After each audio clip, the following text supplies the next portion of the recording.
दोस्तों, आज हम लोग अपने चैनल पे जिसका नाम है क्विक नॉलेज विथ आरपी पर कठिन परिस्थिति में कैसे काम लें और इससे निजात कैसे पाएं और इस कठिन भरे दौर में क्या ना करें आदि से संबंधित 10 सुझाव आपको मिलेंगे, जिससे कि आप बड़े ही आसानी से इस दौर से निकल पाएंगे।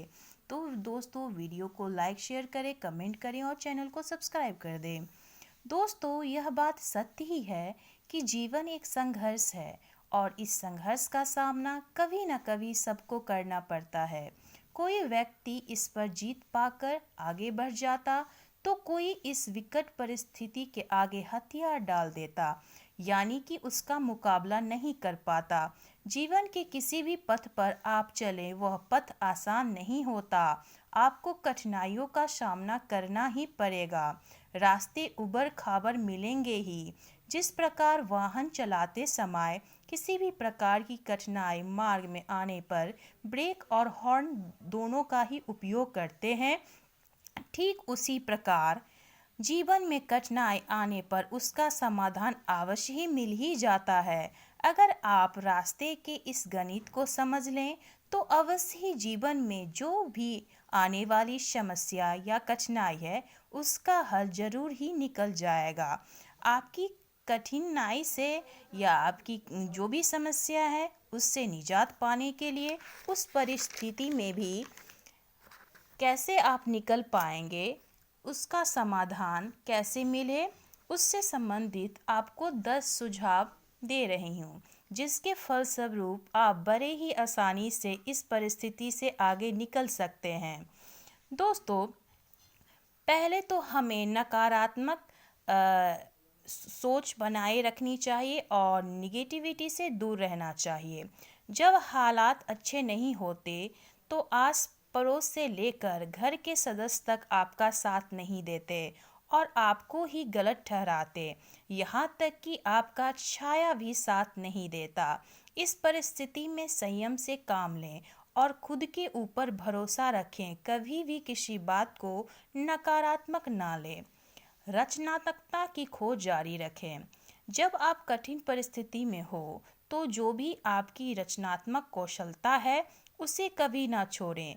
वही रचनात्मक प्रवृत्ति आपका साथ देगी और आपको आगे सफलता दिलाएगी। मुश्किल परिस्थितियों से सीखना।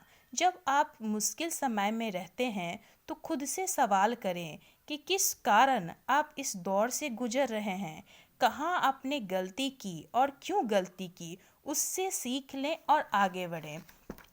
इसी प्रकार अपने जीवन में बदलाव लाना चाहिए। जैसे कि हमेशा परिस्थिति के हिसाब से अपने जीवन में बदलाव लाने की कोशिश करें, ताकि कठिनाई आने पर भी ज़्यादा दिन उस परिस्थिति में ना रहना पड़े। सोचिए कि आप किसके लिए आभारी हैं। आभारी का अर्थ यहाँ खुद के प्रति या दूसरों के प्रति नकारात्मकता से नहीं है, बल्कि मुश्किल घड़ी में जिन्होंने अभी तक आपके लिए कुछ भी अच्छा किया है उसके प्रति आभार व्यक्त करें। नोट लिखें और उन्हें कॉल करके उन्हें बोलें कि आपने उस वक्त मेरी मदद की थी, मैं आपके प्रति आभार व्यक्त करता हूँ। तो आपको अच्छा महसूस होगा। नियंत्रित और व्यर्थ की ऊर्जा। आप जो कुछ भी नियंत्रित कर सकते हैं उस पर कतिपय ध्यान ना दें और जिस पर आपका नियंत्रण नहीं है उस पर सोचकर अपनी ऊर्जा व्यर्थ में ना खर्च करें। एक लंबा सफ़र का होना।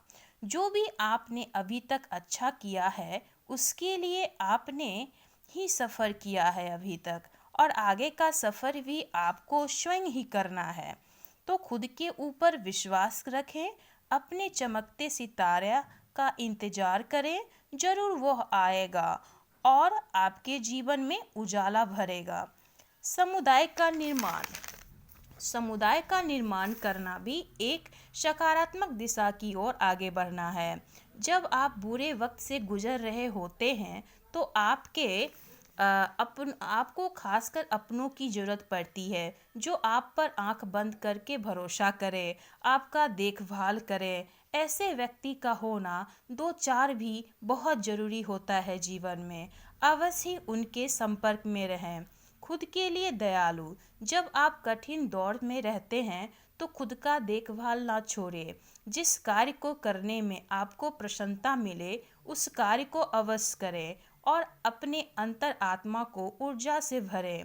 कहा भी जाता है कि कमजोर बदला लेते हैं, मजबूत माफ करते हैं और समझदार नज़रअंदाज करते हैं।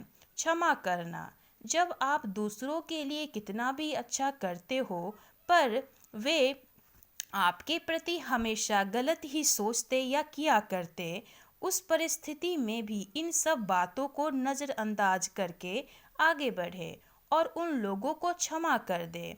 उनसे आप प्रभावित ना हो, उनकी नकारात्मक प्रवृत्ति कभी भी आप पर हावी ना हो। इन सब चीज़ों से बचे इत्यादि।